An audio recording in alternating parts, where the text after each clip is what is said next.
இங்க வந்து பார்த்தீங்கன்னாக்கா, அக்ஷய லக்ன பத்ததிப்படி உங்களுக்கு வந்து லக்னங்கள் ஒவ்வொரு மாற்றங்கள் நிகழும்போதும், அந்த இடத்துல வந்து பார்த்தீங்கன்னா, 8ஆம் பாவம்னு வரும்போது மரணத்துக்கு ஒப்பான ஒரு நிகழ்வு நடக்கும் அப்படிங்கிறது இருக்கு.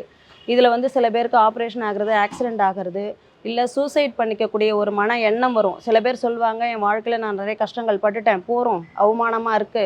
இதுக்கு மேல என்னால வாழவே முடியாது. அப்ப இந்த இடத்துல நான் வந்து சூசைட் பண்ணிக்கிறேன்." அப்படின்னு சொல்லிட்டு தவறான முடிவுகள் எடுக்குறாங்க. தயவு செஞ்சு அந்த மாரி எந்த ஒரு தவறான முடிவுக்கும் யாரும் போக வேண்டாம் அப்படிங்கிறத நான் வந்து இங்க பணிவா கேட்டுக்கிறேன். என்னன்னா, எல்லாத்துக்குமே இங்க பரிகாரங்கள் அப்படிங்கிறது இருக்கு. அத நாம வந்து சரியா பயன்படுத்தினோம் அப்படின்னா, அந்த இடத்துல நம்ம வந்து தப்பிச்சுக்கலாம். உங்களுக்கு யாருக்கெல்லாம் அப்படி ஒரு எண்ணம் தோணுதோ, அவங்க என்ன பண்ணுங்கனாக்கா, ஸ்ரீசைலம்னு இருக்கு. ஆந்திரா பிரதேசத்தில இருக்கு.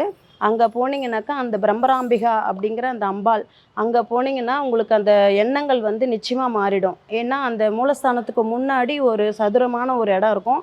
அந்த இடத்துல வந்து பார்த்தீங்கன்னா, அந்த காலத்துல இருக்கிறவங்கலாம் என்ன பண்ணுவாங்கன்னா, "வாழ்ந்தே முடிச்சாச்சு. எனக்கு இனி இது போரும்." அப்படிங்கிறவங்கலாம் தீர்ப்பு தனக்கு தானே குடுக்கக்கூடிய இடம் அந்த இடம். அங்க போயிட்டு எதன் மூலியமா நான் தவறுகள் பண்ணேனோ, அந்த கர்மாவ அதன் மூலியமாவே நான் அங்க தொலைச்சுக்கிறேன் அப்படிங்கிற எண்ணத்தோட அங்க போய் என்ன பண்ணுவாங்களாம், இப்ப ஒருத்தவங்க கிட்ட இருந்து நான் எதையோ ஒண்ணு ஏமாத்தி புடுங்கிட்டேன் அப்படின்னா, இந்த கை தான் இந்த பாவத்த பண்ணுச்சுன்னு அந்த கைய வெட்டிப்பாங்களாம்.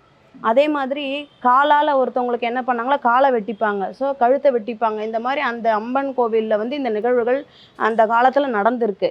அந்த இடத்துல போயிட்டு நாம அந்த கோவிலுக்கு போயிட்டு வரும்பொழுது, நமக்கு இருக்கக்கூடிய அந்த என்ன பாவம் பண்ணி, அந்த கர்மாக்குள்ள நமக்குள்ள அந்த எண்ணங்கள் ஓடிக்கிட்டு இருக்கோ, அந்த எண்ணம் நிச்சயமா மாறி, உங்க வாழ்க்கையில ஒரு புதிய மாற்றம் அப்படிங்கிறது நிகழும்.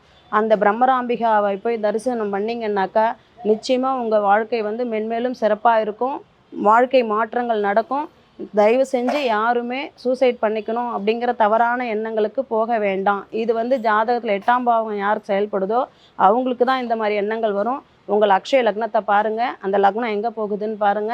இந்த மாரி உங்களுக்கு எண்ணம் இருக்கு அப்படின்னா, உடனே உங்க நியர்பை இருக்கக்கூடிய அக்ஷய லக்ன பத்ததிய பார்த்து, அவங்க கிட்ட இல்ல உங்க பாரம்பரியம் ஜாதகம் பார்த்து கூட பாருங்க. பாத்து தெளிவா கேட்டு தெரிஞ்சுக்கோங்க.